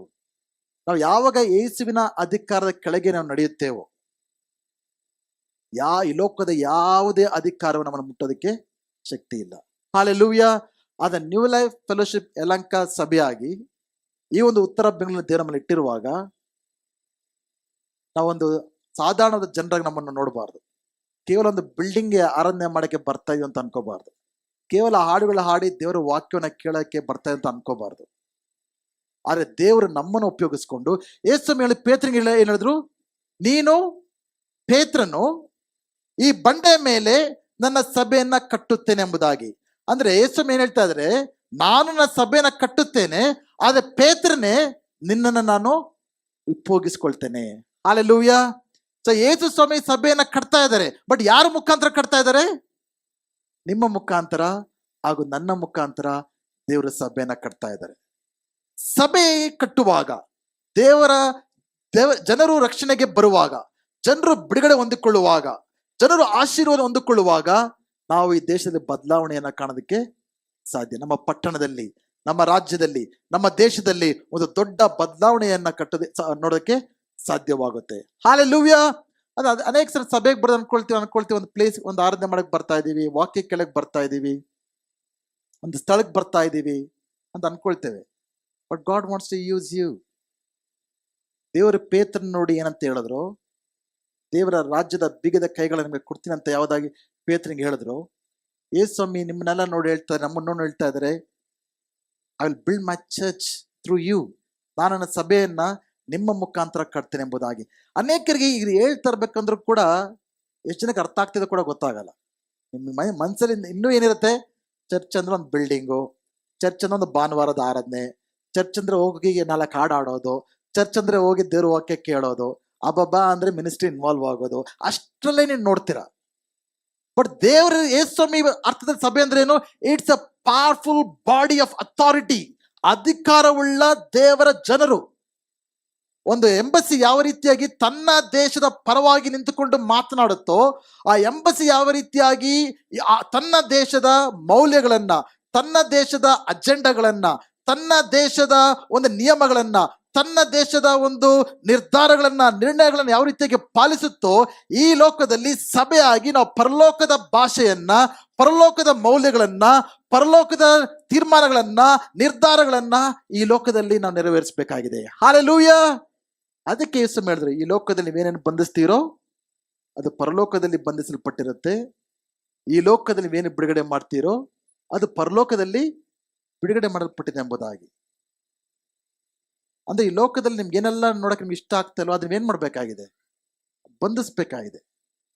ಪರಲೋಕದಲ್ಲಿ ಏನಿದೆ? ಯಾವಾಗಲೂ ಕೂಡ ಸಂತೋಷ, ಶಾಂತಿ, ಸಮಾಧಾನ, ಆಶೀರ್ವಾದ, ಐಶ್ವರ್ಯ. ಅದನ್ನ ಈ ಲೋಕದಲ್ಲಿ ತರುವ ಅಧಿಕಾರ ಇರೋದು ಯಾರಿಗೆ? ನಿಮಗೆ. ಅನೇಕ ಸಾರಿ ನಾವು ಬೀಗದ ಕೈ ಇಟ್ಕೊಂಡು ಹುಡುಕಾಡ್ತಾ ಇರ್ತೀವಿ, ಎಲ್ಲಿದೆ ಬೀಗದ ಕೈ ಅಂತ, ಕೈಯಲ್ಲ. ಆ ರೀತಿ ನಾವು ಕೂಡ ದೇವರ ಅಧಿಕಾರನ ಕೊಟ್ಟಿದ್ದಾರೆ, ಆ ಅಧಿಕಾರನ ಕೈಲಿ ಇಟ್ಕೊಂಡು ಅದನ್ನ ಉಪಯೋಗಿಸಕ್ಕೆ ಅನೇಕ ಸಾರಿ ನಮಗೆ ಆಗ್ತಾ ಇಲ್ಲ. ನಿಮ್ಮ ಮನೆಯ ಆಶೀರ್ವಾದ, ನಿಮ್ಮ ಮದುವೆ ಜೀವನದ ಆಶೀರ್ವಾದ, ನಿಮ್ಮ ಉದ್ಯೋಗದ ಆಶೀರ್ವಾದ, ನಿಮ್ಮ ಮಕ್ಕಳ ಆಶೀರ್ವಾದ ಯಾರ ಕೈಯಲ್ಲಿದೆ? ಹಲೋ, ಯಾರ ಕೈಯಲ್ಲಿದೆ? ನೀವೇನ್ ಮಾಡಬೇಕು? ಅಧಿಕಾರ ಉಪಯೋಗಿಸಿ. ಯೇಸುವಿನ ನಾಮದಲ್ಲಿ ನನ್ನ ಮಕ್ಕಳು ಆಶೀರ್ವದಿಸಲ್ಪಡ್ತಾರೆ. ಯೇಸುವಿನ ನಾಮದಲ್ಲಿ ನನ್ನ ಮದುವೆ ಜೀವನದಲ್ಲಿ ಕಾರ್ಯ ಮಾಡತಕ್ಕಂಥ ಪಾತಾಳದ ಎಲ್ಲಾ ಶಕ್ತಿಗಳನ್ನ ಯೇಸುವಿನ ನಾಮದಲ್ಲಿ ಬಿಟ್ಟು ಹೋಗಕ್ಕೆ ಆಜ್ಞಾಪಿಸ್ತೇನೆ ಎಂಬುದಾಗಿ ಹೇಳ್ಬೇಕು. ಈ ಲೋಕದ ಶಕ್ತಿಗಳು, ಈ ಲೋಕದ ಕಾರ್ಯಗಳು ಯಾವುದೇ ಕೂಡ ನಮ್ಮ ಜೀವಿತಗಳು ಇರಬಾರ್ದು. ಅದರ ಮೇಲೆ ಅಧಿಕಾರವನ್ನು ತೆಗೆದುಕೊಳ್ಳೋದು ನೀವಾಗಿರ್ಬೇಕು. ನೀವು ಅಧಿಕಾರವುಳ್ಳ ಜನರು. ಅನೇಕ ಸರಿ ನೀವು ಬಲಹೀನರಾಗಿ ನೀವು ಕಾಣ್ಕೊಳ್ಬಾರ್ದು. ನಮ್ಮಲ್ಲಿ ಯಾವುದೇ ಬಲ ಇಲ್ಲ, ಅಧಿಕಾರ ಇಲ್ಲ, ಏನ್ ಮಾಡಕ್ಕಾಗತ್ತೆ, ನನ್ನ ಕೈಲಿ ಏನೂ ಆಗೋದಿಲ್ಲ. ಯಾವಾಗ ಸಭೆ ಅಂದ್ರೆ ಏನು ಅನ್ನೋ ಒಂದು ಅರ್ಥ ನಿಮಗೆ ಗೊತ್ತಾಗುತ್ತೋ, ಆ ಸಭೆಯಲ್ಲಿ ಮೇಲೆ ದೇವರಿಟ್ಟಿರುವ ಅಧಿಕಾರ ಏನೋ ನಿಮಗೆ ಗೊತ್ತಾಗುತ್ತೆ. ಆ ಅಧಿಕಾರವನ್ನ ನೀವು ಚಲಾಯಿಸುವಾಗ ಪರಲೋಕದ ಕಾರ್ಯಗಳನ್ನ ನಿಮ್ಮ ಜೀವನದಲ್ಲಿ ನೀವು ಕಾಣಕ್ಕೆ ಸಾಧ್ಯ ಆಗುತ್ತೆ. ಹಲ್ಲೆಲೂಯಾ. ಜೋರಾಗಿ ಚಪ್ಪಾಳೆ ತಟ್ಟುತ್ತಾ ದೇವರ ನಾಮವನ್ನ ನಾವು ನಮ್ಮೆಪ್ಪಡಿಸುವಂತರಾಗೋಣ. ಎರಡನೇ ಸಾರಿ ದೇವರ ಸಭೆ ಅನ್ನೋದ್ರ ಬಗ್ಗೆ ಒಂದು ಪದ ಉಪಯೋಗಿಸಿದ್ರು. ಅದೆಲ್ಲಿ ಬರೆಯಲ್ಪಟ್ಟಿದೆ ಅಂದ್ರೆ ಮತ್ತೇನು ಸುವಾರ್ತೆ 18ನೇ ಅಧ್ಯಾಯ 15ರಿಂದ 20. ಇದು ಪೂರ್ತಿ ಓದಕ್ಕೆ ನನ್ನ ಹತ್ರ ಸಮಯ ಇಲ್ಲ. 17ನೇ ವಚನ ಸ್ಪಷ್ಟವಾಗಿ ನಾವು ನೋಡೋಣ. 18ರಿಂದ ಓದ್ತೀನಿ. ನಿನ್ನ ಸಹೋದರನು ನಿನ್ನ ವಿರುದ್ಧ ತಪ್ಪು ಮಾಡಿದರೆ ನೀನು ಹೋಗಿ ಅವನು ಒಬ್ಬನೇ ಇರುವಾಗ ಅವನ ತಪ್ಪನ್ನು ಅವನಿಗೆ ಅರಿವಾಗುವಂತೆ ತಿಳಿಸು. ಅವನು ನಿನ್ನ ಮಾತನ್ನು ಕೇಳಿದರೆ ನಿನ್ನ ಸಹೋದರನ್ನು ನೀನು ಸಂಪಾದಿಸಿಕೊಂಡಿರುವಿ. ಆದರೆ ಅವನು ನಿನ್ನ ಮಾತು ಕೇಳದೆ ಹೋದರೆ 2-3 ಸಾಕ್ಷಿಗಳ ಬಾಯಿಂದ ಪ್ರತಿಯೊಂದು ಮಾತು ಸ್ಥಿರಪಡುವ ಹಾಗೆ ಒಬ್ಬನನ್ನು ಅಥವಾ ಇಬ್ಬರನ್ನು ನಿನ್ನ ಸಂಗಡ ಕರೆದುಕೊಂಡು ಹೋಗು. ಅವನು ಅವರ ಮಾತನ್ನು ಕೇಳದೆ ಹೋದರೆ ಅದನ್ನು ಸಭೆಗೆ ಹೇಳು. ಅವನ ಸಭೆಯ ಮಾತನ್ನು ಕೇಳದೆ ಹೋದರೆ ಅವು ನಿನಗೆ ಅನ್ಯನಂತೆಯೂ ಸುಂಕದವನಂತೆಯೂ ಇರಲಿ. ಇನ್ನು ಕೆಲವು ವಚನಗಳಿದೆ, ಓದಕ್ಕೆ ಸಮಯ ಇಲ್ಲ. ಮೊದಲನೇದು ಯೇಸುಸ್ವಾಮಿ I will build my church ಅಂದ್ರೆ ಯಾವ ಚರ್ಚ್ ಬಗ್ಗೆ ಯೇಸುಸ್ವಾಮಿ ಹೇಳ್ತಾ ಇದ್ದಾರೆ? ನ್ಯೂ ಲೈಫ್ ಚರ್ಚಾ, AG ಚರ್ಚಾ, IPC ಚರ್ಚಾ, ಬ್ಯಾಪ್ಟಿಸ್ಟ್ ಚರ್ಚಾ, ಮೆಥಡಿಸ್ಟ್ ಚರ್ಚ್? ಯಾವ ಚರ್ಚ್ ಬಗ್ಗೆ ಯೇಸುಸ್ವಾಮಿ ಹೇಳಿದ್ರು? ಅದು ಯೂನಿವರ್ಸಲ್ ಚರ್ಚ್ ಅಂತವೆ. ನಾವೆಲ್ಲರೂ ಕೂಡ ರಕ್ಷಣೆ ಹೊಂದಿರೋದ್ರಿಂದ ಯೇಸು ಸ್ವಾಮಿನ ನಂಬಿರೋ ಮಕ್ಕಳೆಲ್ಲರೂ ಕೂಡ ಯಾವೇ ದೇಶದಲ್ಲಿರಲಿ, ಯಾವೇ ಸಂತತಿಯಲ್ಲಿ ಕೂಡ ನಾವೆಲ್ಲ ಕೂಡ we belong to a universal church.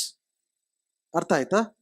But ಇಲ್ಲಿ ನಿಮ್ಮ ಸಹೋದರ ಮೇಲೆ ಫಸ್ಟ್ ಅಲ್ಲ ಅರ್ಥ ವಾಕ್ಯ ಕೇಳಿಸ್ಕೊಂಡ್ರೆ ಓದಿದ್ ನಾನು ಏನ್ ನಡೀತಾ ಇದೆ ವಾಕ್ಯದಲ್ಲಿ? ಸಭೆಗೆ ಬರತಕ್ಕಂತ ಒಬ್ಬ ಸಹೋದರನಿಗೆ ಇನ್ನೊಬ್ಬನ ಸಹೋದರ ಮಧ್ಯದಲ್ಲಿ ಪ್ರಾಬ್ಲಮ್ ಆಗಿದೆ. ಸಭೆಯಲ್ಲಿ ಪ್ರಾಬ್ಲಮ್ ಬರುತ್ತಾ ಇಲ್ವಾ? ಸಭೆ ಅಂದ್ರೆ ಪರಿಶುದ್ಧವಾದ ಸ್ಥಳ ಅಲ್ಲ. ಸಭೆಗಳು ಯಾವ ಪ್ರಾಬ್ಲಮ್ ಇರಬಾರ್ದಲ್ವಾ? ಸಭೆಯಿಂದ ಪ್ರಾಬ್ಲಮ್ ಇರ್ಬೋದಾ? ಇರುತ್ತಾ ಇಲ್ವಾ ಹೇಳಿ? ಇರುತ್ತಾ? ಪ್ರಾಬ್ಲಮ್ ಬಂದಾಗ ಏನ್ ಮಾಡ್ಬೇಕು? ಸಭೆ ಬಿಟ್ಟು ಓಡೋಗ್ಬೇಕು ತಾನೆ? ಹಂಗಂತ ಹೇಳಿದ್ರ ಯೇಸು ಸ್ವಾಮಿ? ಈ ಲೋಕದಲ್ಲಿ ಯಾವುದೇ ಪರ್ಫೆಕ್ಟ್ ಸಭೆ ಇಲ್ಲ. ಈ ಬ್ಯಾಂಗ್ಳೂರು ಸಿಟಿಯಲ್ಲಿ ಯಾವುದೇ ಪರ್ಫೆಕ್ಟ್ ಚರ್ಚ್ ಇಲ್ಲ. ಇದೆಯಾ?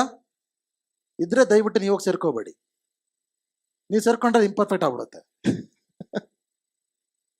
ಓಕೆ, ಫಸ್ಟ್ ಆಫ್ ಆಲ್ ಇನ್ನೂ ಪರ್ಫೆಕ್ಟ್ ಯಾವುದೇ ಕೂಡ ಪರ್ಫೆಕ್ಟ್ ಸಭೆ ಅನ್ನೋದಿಲ್ಲ. ಅದಕ್ಕೆ ಯೇಸು ಮುಂಚೆನೆ ಹೇಳ್ತಾ ಇದ್ದಾರೆ, ನಿಮ್ಮ ಸಭೆಯಲ್ಲಿ ಒಬ್ಬರ ಮೇಲೆ ಪ್ರಾಬ್ಲಮ್ ಆದಾಗ ಏನ್ ಮಾಡ್ಬೇಕಂತ ಮುಂಚೆನೆ ಯೇಸು ಹೇಳ್ಬಿಟ್ಟಿದ್ದಾರೆ. ಅಂದ್ರೆ ಯೇಸು ಮುಂಚೆ ಹೇಳ್ಬಿಟ್ಟಿದ್ದಾರೆ ಸಭೆಯಲ್ಲಿ ಏನಿರ್ತವೆ, ಪ್ರಾಬ್ಲಮ್ ಇರ್ತವೆ ಅಂತ. ಅದಕ್ಕೆ ಆವಾಗ ನನ್ನ ಸಭೆಗೆ ಹೊಸ ಜನರು ಬಂದಾಗ ಹೇಳ್ತಿರ್ತೀನಿ, ಫಸ್ಟ್ ಹೇಳ್ಬಿಡ್ತೀನಿ ನಾನು, ನೋಡಿ ಬ್ರದರ್ ಸಿಸ್ಟರ್, ನಮ್ಮ ಸಭೆ ಪರ್ಫೆಕ್ಟ್ ಅಲ್ಲ. ನೀವು ಯಾವ ಸಭೆಯಿಂದ ಬಂದ್ರೆ ನನಗೆ ಗೊತ್ತಿಲ್ಲ, ಅದು ಬೇಕಾಗೂ ಇಲ್ಲ. ಬಟ್ ನಮ್ಮ ಸಭೆ ಈ ಎಲ್ಲಾ ಸಭೆಗಳಲ್ಲೂ ಕೂಡ ತಮ್ಮದೇ ಆದಂತ ಸ್ಟ್ರೆಂತ್ಸ್ ಇರ್ತವೆ, ತಮ್ಮದೇ ಆದಂತ ವೀಕ್ನೆಸಸ್ ಇರ್ತವೆ. ಪ್ರತಿ ಚರ್ಚಲ್ಲೂ ಕೂಡ ಕೆಲವೊಂದು ಚೆನ್ನಾಗಿರ್ತವೆ, ಕೆಲವೊಂದು ಬಲಹೀನತೆಗಳು, ಕೊರತೆಗಳು. That is common. ಯಾವ್ದು ಪರ್ಫೆಕ್ಟ್ ಫ್ಯಾಮಿಲಿ ಇದೆಯಾ ಇಲ್ಲಿ? ಇಲ್ಲ. ಬಟ್ ಪರ್ಫೆಕ್ಟ್ ಚರ್ಚ್ ಬೇಕು. ಯಾರು ಪರ್ಫೆಕ್ಟ್ ಆಗಿದ್ದೀರಾ ಇಲ್ಲಿ?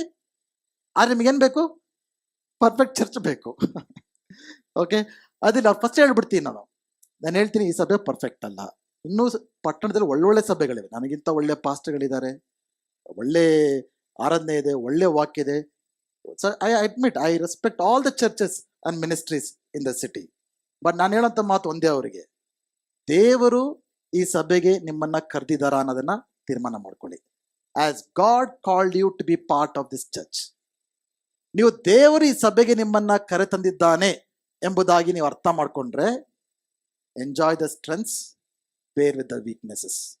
ಇರೋ ಒಳ್ಳೆ ಸಂಗತಿಗಳನ್ನ ಆನಂದಿಸಿ, ಇರುವಂಥ ಕೊರತೆಗಳನ್ನ ಸಹಿಸ್ಕೊಳ್ಳಿ. ಓಕೆ, ಅಷ್ಟೇ ಹೇಳೋದು ನಾನು. ಸೊ ಯೇಸುವಿನ ಮುಂಚೆನೆ ಹೇಳ್ತಾ ಇದಾರೆ ಇಲ್ಲಿ, ಒಬ್ಬರ ಮೇಲೆ ಒಬ್ಬರು ಸಮಸ್ಯೆ ಬರುತ್ತೆ ಅಂತ. ಸಮಸ್ಯೆ ಬಂದಾಗ ಏನ್ ಮಾಡ್ಬೇಕಂತ ಹೇಳ್ತಾ ಇದಾರೆ? ಫಸ್ಟ್ ಹೋಗಿ ಪರ್ಸನಲ್ ಆಗಿ ಒಬ್ರು 1 to 1 ಮಾತನಾಡಿ. ಆಗ್ಲೂ ಅವ್ರ ಮಾತು ಕೇಳಿಲ್ವಾ?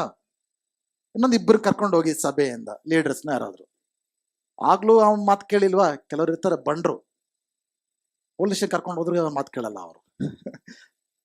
ಓಕೆ, ಅವ್ರು ಅವ್ರ ಮಾತು ಕೇಳಿಲ್ವಾ? ಸಭೆ ಕರ್ಕೊಂಡ್ ಬನ್ನಿ. ಸಭೆ ಮಾತು ಕೇಳಿಲ್ಲ ಅಂದ್ರೆ ನಿಮ್ಗೆ ಯಾವ ರೀತಿ ಇರ್ಲಿ ಅವನು? ಯೇಸು ಏನ್ ಹೇಳ್ತಾ ಇದ್ರೆ, ಹೋಗಿ ಸಭೆಗೆ ಹೇಳಿ ಅಂತ. ಯಾವ ಸಭೆಗೆ ಹೇಳ್ಬೇಕು ಇವಾಗ? ಫಸ್ಟ್ ಏನ್ ಹೇಳಿದ್ವಿ ನಾವು? It's A universal church. ನಾನು ನನ್ನ ಸಭೆನ ಕಟ್ಟುತ್ತೇನೆ ಅಂದಾಗ ಯಾವ ಸಭೆ ಬಗ್ಗೆ ಹೇಳ್ತಾ ಇದಾರೆ? It's A universal church. ಇಲ್ಲಿ ಯಾವ ಸಭೆ ಬಗ್ಗೆ ಹೇಳ್ತಾ ಇದಾರೆ? Universal church. ಹಂಗಂದ್ರೆ ನಿಮ್ಮ ಪ್ರಾಬ್ಲಮ್ ಪ್ರತಿ ಇಲ್ಲಿರೋ ಎಲ್ಲಾ ಚರ್ಚ್ಗೂ ಹೇಳ್ಕೊಂಬರ್ಬೇಕು ನೀವು. ಹೇಳ್ಕೊಂಬರೋ ಅಷ್ಟರಲ್ಲಿ ಗೊತ್ತಾಗುತ್ತೆ ಏನಾಗುತ್ತೆ ಅಂತ. This is talking about local church. ಪ್ರತಿಯೊಬ್ಬರು ಕೂಡ ಇದು ಸ್ಥಳೀಯ ಸಭೆ ಅಂತೇವೆ. ಅದು universal church, this is a local church. ಇದು ಸ್ಥಳೀಯ ಸಭೆ. ನಿಮಗೆ ಸಮಸ್ಯೆ ಬಂದು ಎಲ್ಲೋಗ್ಬೇಕು ನೀವು? ನಿಮ್ಮ ಸ್ಥಳೀಯ ಸಭೆ. ನಿಮ್ಮ ಸ್ಥಳೀಯ ಸಭೆ ಯಾವುದು? New life fellowship Yelahanka.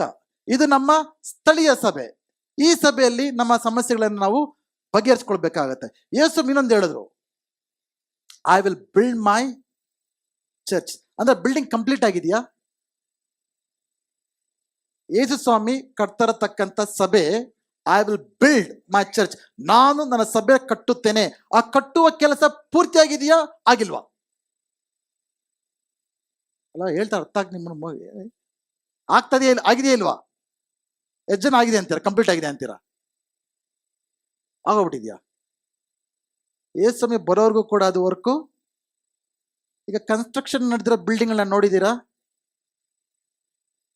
Construction building ನೋಡಿದೀರಾ? ಕನ್ಸ್ಟ್ರಕ್ಷನ್ ಆಗ್ತಾ ಇರತಕ್ಕಂಥ ಬಿಲ್ಡಿಂಗ್ ಚೆನ್ನಾಗಿರುತ್ತೆ. ಅದು ಹೋಗಿ ಸೋಫಾ ಹಾಕೊಂಡು ಕೂತ್ಕೊಂಡ್ಬಿಡ್ತೀರಾ, ಫ್ಯಾನ್ ಹಾಕೊಂಡು. ಏನಿರ್ತವೆ? ಬರೀ ಧೂಳು, ಕಸ, ಏನು ಗಾಳಿ ಇರೋದಿಲ್ಲ. It's incomplete. ಸೊ ಬಿಲ್ಡಿಂಗ್ ನೋಡ್ಬಿಟ್ಟು ಏನು ಈ ಬಿಲ್ಡಿಂಗ್ ಹಿಂಗಿದೆ ಅಂತೀರಾ ನೀವು? ಏನಂತೀರ ನೀವು? ಓ, ಬಿಲ್ಡಿಂಗ್ ಚೆನ್ನಾಗಿ ಬರ್ತಾ ಇದೆಯಪ್ಪ ಅಂತೀವಿ. ಸಭೆ ನಮ್ಮ ಜೀವಿತಗಳು ಅಂದ್ರೆ we are work in progress. ನಾವು ಕಟ್ಟಲ್ಪಡ್ತಾ ಇದ್ದೇವೆ. ಅದಕ್ಕೆ ಸಮಸ್ಯೆಗಳು ಬರ್ತವೆ, ಮನಸ್ತಾಪಗಳು ಬರ್ತವೆ, ತೊಂದರೆಗಳು ಬರ್ತವೆ. ಆದ್ರೆ ಯೇಸು ಯಾವ ರೀತಿ ಅದನ್ನು ಬಗೆಹರಿಸಬೇಕಂತ ಮುಂಚೆನೆ ಹೇಳಿದ್ದಾರೆ, ನೀವು ಸಭೆಗೆ ಹೇಳಿ ಎಂಬುದಾಗಿ. Hallelujah.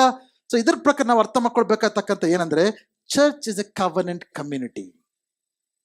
Church is a covenant community. ಒಂದು ಒಡಂಬಡಿಕೆಯ ಒಂದು ಸಮುದಾಯವಾಗಿದೆ. We are all related to each other. ನಾವು ಒಬ್ಬರಿಗೊಬ್ಬ ಸಂಬಂಧ, ಯೇಸು ಕ್ರಿಸ್ತನಿಂದ we are a family. Hallelujah. ನಾವೊಂದು ಕುಟುಂಬವಾಗಿದ್ದೇವೆ, ಒಂದು ಸಮುದಾಯವಾಗಿದ್ದೇವೆ. ಈ ಕುಟುಂಬದಲ್ಲಿ ಸಮುದಾಯಗಳಲ್ಲಿ ಸಮಸ್ಯೆಗಳು ಬಂದಾಗ ನಾವು ಯೇಸು ಸ್ವಾಮಿ ಯಾವ ರೀತಿಯಾಗಿ ಬಗೆಹರಿಸ್ಕೊಳಕ್ ಕೇಳಿದ್ರು ಆ ರೀತಿ ನಾವು ಬಗೆಹರಿಸ್ಕೊಳ್ಬೇಕಾಗುತ್ತೆ. 3 ವಿಷಯಗಳು ಸಭೆ ಬಗ್ಗೆ ಯೇಸು ಹೇಳ್ತಾರೆ. One, church is Christ embassy. Church ಅನ್ನತಕ್ಕಂಥದ್ದು ಏನು? ಯೇಸು ಕ್ರಿಸ್ತನ ಎಂಬಸಿ, ಅಂದ್ರೆ ಅದರ ಮೇಲೆ ಅಧಿಕಾರವಿದೆ. ಹಲ್ಲೆಲೂಯಾ. ಎರಡನೇದು, ಚರ್ಚ್ ಇಸ್ ಇನ್ವಿನ್ಸಿಬಲ್. ಪಾತಾಳದ ಶಕ್ತಿಗಳು, ಪಾತಾಳದ ದ್ವಾರಗಳು ಸಭೆಯನ್ನ ಜಯಿಸೋದಕ್ಕೆ ಸಾಧ್ಯವಿಲ್ಲ. ಹಲ್ಲೆಲೂಯಾ. ಹಲ್ಲೆಲೂಯಾ. ಈ 10 ವರ್ಷ ನಮ್ಮ ಸಭೆ ನಿಂತೋದಕ್ಕೆ ಕಾರಣ ಏನು? ಈ ಸುತ್ತಮುತ್ತಲ ಪಾತಾಳದ ದ್ವಾರಗಳು ಈ ಸಭೆಯನ್ನ ಜಯಿಸೋದಕ್ಕೆ ಆಗಿಲ್ಲ, ಆಗೋದು ಇಲ್ಲ. ಹಲ್ಲೆಲೂಯಾ. ಮೂರನೇದು, ಸಭೆ ಇಸ್ ಎ ಕವನೆಂಟ್ ಕಮ್ಯುನಿಟಿ. ನಾವೊಂದು ಒಡಂಬಡಿಕೆ ಮಾಡಿಕೊಂಡಿರ್ತಕ್ಕಂಥ ಸಮುದಾಯವಾಗಿದ್ದೇವೆ. ನಂದು ವಾಕ್ಯಲ್ಲಿ ಬರೆಯಲ್ಪಟ್ಟಿದೆ, ಕೊನೆಯಾಗಿ ಮುಗಿಸ್ತೇನೆ. ಎಲ್ಲಿ ನನ್ನ ನಾಮದಲ್ಲಿ ಇಬ್ಬರು ಮೂವರು ಕೂಡಿ ಬರುತ್ತಾರೋ, ಯಾರನ್ನು ಕುರಿತು ಹೇಳ್ತಾ ಇದ್ದಾರೆ ದೇವರು ಇದನ್ನ? ಕೆಲವರು ಅನ್ಕೊಳ್ತೇವೆ ಇಬ್ಬರು ಮೂವರು ಪ್ರಾರ್ಥನೆ ಮಾಡಿದಾಗ ದೇವರು ಇದ್ದಾರೆ ಅಂತ. 4, 5, 6, 10 ಜನ, 20 ಜನ, 1000 ಜನ ಇದ್ರೆ ಯೇಸು ಸ್ವಾಮಿ ಇಲ್ವಾ? ಇದಾರ ಇಲ್ವಾ? ಬಟ್ ಏನಿದು ಇಬ್ಬರು ಮೂವರು ಸೇರಿದ್ರೆ ದೇವ್ರ ಇದೀನಿ ಅಂತ ಹೇಳ್ತಾ ಇದಾರಲ್ಲ, ಒಬ್ರಿದ್ರೆ ದೇವ್ರಿಲ್ವಾ? ಕೆಲವರು ಅನ್ಕೊಳ್ತಾರೆ ಸೈತನನ್ನ ಎದುರಿಸ್ಬೇಕಂದ್ರೆ ಇಬ್ರು ಮೂವರು ಇರ್ಬೇಕು ಅಂತ. ಅಂದ್ರೆ ಸೈತನ ಜನರನ್ನ ನೋಡಿ ಎದುರ್ತಾನ, 1000 ಜನರನ್ನ ನೋಡಿ ಎದುರ್ತಾನೆ, ಒಬ್ಬನ್ ನೋಡಿದ್ರೆ ಭಯ ಅಲ್ಲ, ಒಬ್ಬನ್ ನೋಡಿದ್ರೆ ಅವನಿಗೆ ಭಯ ಇಲ್ವಾ? ಅಂದ್ರೆ ಸೈತನ ಓಡೋಗೋದು ಜನರನ್ನ ನೋಡ ಅಥವಾ ಯೇಸುವಿನ ನಾಮವನ್ನ ನೋಡ? ಮತ್ತೆ ಎಷ್ಟು ಜನ ಇದ್ರೆ ಅಂತ ಏನದಕ್ಕೆ? ಕೆಲವರು ಅನ್ಕೊಳ್ತಾರೆ ಎಲ್ಲಿ ಇಬ್ಬರು ಮೂರು ಸೇರ್ಕೊಳ್ತಾರೆ ಅದೇ ಸಭೆ. ಸಭೆನೇ ಬೇಡ ನಮಗೆ. ಸಭೆ ಇಸ್ ಇಂಪರ್ಫೆಕ್ಟ್, ಪಾಸ್ಟರ್ ಇಂಪರ್ಫೆಕ್ಟು, ಚರ್ಚ್ ಇಂಪರ್ಫೆಕ್ಟು, ನಾನು ಒಬ್ನೇ ಪರ್ಫೆಕ್ಟು, ನಾನು ಹೋಗಲ್ಲ ಅಲ್ಲಿಗೆ. ಅದಕ್ಕೆ ಈ ವಾಕ್ಯ ಚೆನ್ನಾಗಿದೆ, ಎಲ್ಲಿ ಇಬ್ಬರು ಮೂರು ಸೇರಿ ಬರ್ತಾರೋ ನಾನೇ church, I am the church ಅಂತ ಹೇಳ್ಕೊಳ್ಳೋರು ಇದ್ದಾರೆ, ನಾನೇ ಸಭೆ ಅಂತ. ಈ ವಾಕ್ಯದ ಅರ್ಥ ಅದ? ನೋ. ಅಲ್ಲಿ ದೇವರು ಹೇಳ್ತಿರ್ತಕ್ಕಂಥ ಸಭೆ ಒಳಗೆ ನಡೆಯುವಂಥ ಕಾರ್ಯಗಳ ಮೇಲೆ ಡಿಸಿಪ್ಲಿನ್ ತೆಗೆದುಕೊಳ್ಳುವಾಗ ಸಭೆಗೆ ಸೇರಿದಂಥ ಜನರು ಸೇರಿ ಬಂದಾಗ ನಾನು ಅಲ್ಲಿದ್ದೇನೆ ಎಂಬುದಾಗಿ. ಅಪೊಸ್ತಲನಾದ ಪೇತ್ರನು ಪೌಲನೆಲ್ಲ ನಮ್ಮ ಥರ ಅರ್ಥ ಮಾಡ್ಕೊಂಡ್ಬಿಟ್ಟಿದ್ರೆ ಇಬ್ರು ಮೂವರು ಸೇರಿದ್ರೆ ಚರ್ಚ್ ಆಗ್ಬಿಡುತ್ತೆ ಅಂತ. ಚರ್ಚನ್ನ ಯಾಕೆ ಸ್ಥಾಪಿಸಿದ್ರು? ಯೆರೂಸಲೇಮ್ ಚರ್ಚ್ ಹಾಕಿ, ಆಂಟಿಯೋಕ್ ಚರ್ಚ್ ಹಾಕಿ, ಎಫೆಸಸ್ ಚರ್ಚ್ ಹಾಕಿ, ಕೊಲೊಸೆಸ್ ಚರ್ಚ್ ಹಾಕಿ, ಫಿಲಿಪ್ಪೈ ಚರ್ಚ್ ಹಾಕಿ, ಎಲ್ಲ ರಕ್ಷಣೆ ಹೊಂದಿದ ಮೇಲೆ ಇಬ್ರು ಮೂವರು ಸೇರ್ಕೊಳ್ಳಿ, ಟಾಟಾ ಬಾಯ್ ಬಾಯ್ ಅಂತ ಹೋಗ್ಬೋದಾಯ್ತಲ್ಲ. ಯೇಸುನು ಯಾಕೆ ಪ್ರತಿ ಸಭೆಗೆ ಹೊರಗಳು ಕೊಡಬೇಕು? ಸಭಾ ಪಾಲಕರು, ಅಪೋಸ್ತಲರು, ಟೀಚರ್ಸು, ಪ್ರಾಫಿಟ್ಸ್ ಯಾಕೆ ಬೇಕು? ಜನರು ದೇವ್ರ ವಾಕ್ಯನ ಯಾವ ರೀತಿ ಬೇಕನ್ನೋ ಬಳಸ್ಕೊಂಡ್ಬಿಡ್ತಾರೆ. ಎಲ್ಲಿ ಇಬ್ಬರು ಮೂವರು ಸೇರಿದ್ರೆ ಅದೇ ಚರ್ಚ್. ಇನ್ನೂ ಇದ್ರ ಬಗ್ಗೆ ಹೇಳಕ್ ತುಂಬಾ ವಿಷಯಗಳಿದೆ, ಬಟ್ ಟೈಮ್ ಆಗೋಗಿದೆ. ಬಟ್ 3 ವಿಷಯ ನೆನ್ಪು ಮಾಡ್ಕೊಳ್ಳಿ. ಯೇಸು ಸ್ವಾಮಿ ನಾನು ನನ್ನ ಸಭೆನ ಕಟ್ಟುತ್ತೇನೆ ಅಂದ್ರೆ it is a Christ embassy on earth. ಪರಲೋಕದ ಎಂಬಸಿ ನಾವಾಗಿದ್ದೇವೆ. ಹಲ್ಲೆಲೂಯಾ. ಯೇಸು ಕ್ರಿಸ್ತನ ಅಧಿಕಾರವನ್ನ ಹೊಂದಿಕೊಂಡಿರ್ತಕ್ಕಂಥ ಪರಲೋಕದ ಎಂಬಸಿ ನಾವಾಗಿದ್ದೇವೆ. ಪಾತಾಳದ ದ್ವಾರಗಳು ಈ ಸಭೆಯನ್ನು ಜಯಿಸೋದಕ್ಕೆ ಸಾಧ್ಯವಿಲ್ಲ. ಅದೇ ರೀತಿ ನಾವೆಲ್ಲರೂ ಕೂಡ ಒಡಂಬಡಿಕೆ ಮಾಡಿಕೊಂಡಿರ್ತಕ್ಕಂಥ ಒಂದೇ ಸಮುದಾಯವು, ಒಂದೇ ಕುಟುಂಬವೂ ಆಗಿದ್ದೇವೆ.